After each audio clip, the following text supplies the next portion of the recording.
Me mauhere a whairiri tamatua nui te rewa. Mo ake tonu atu koe nei te whakatau a Kaiwhakawā Stevens i te kōti arohe o Rotorua i te rānei. He te kaumārima tau te iti ngātu o te wā. E rua te kaumārua tau, te pakeke o whairiri e tūnei i mua te kōti mo te kōhuru o tana tuakana a Paul Murray Mason i matahi i mua atu o te kirihime te Kuahipa. Mr. Te Rewa, for the murder of Paul Murray Mason, you are hereby sentenced to life imprisonment. Hei tā te Kaiwhakawā, i tīmata mai te wairua hātana ki roto o te rewa. He tamai te whāngai i te wā e tamariki tonu ana aia. Te whawhai, te kaipia me te kai tarutaru. Te ngā kaumamai i aia nei hei tā tō rāua whaia, e rua ana tama kuangaro. Ko tahi ki te mate, ko tahi ki rō wharehere.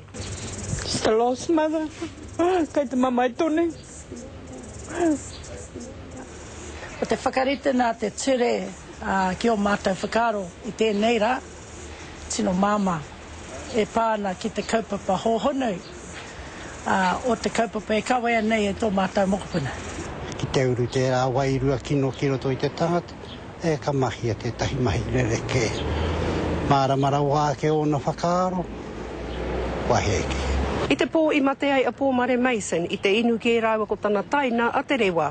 Haunga kāre i roa ka pakaru mai te tahi pakanga ki wainga i a rāua. A rā ka hamahama hia hoki te māhunga o Mason e te rewa.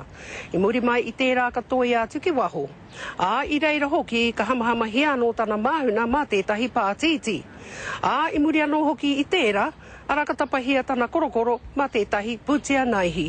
I muri i tērā ka rutua te tūpāpaku o tana tuakana ki rō Wheelie Bin. Kia mata i te whānau, me tā mātou mokopuna. Kei te roa te hiku e moa mātou mokopuna. Aha kua tau tā te ture, kei te whānau i aia nei te mahi, ki te awhi i tētahi me tētahi. Ko Hinerangi Goodman, mō te karere.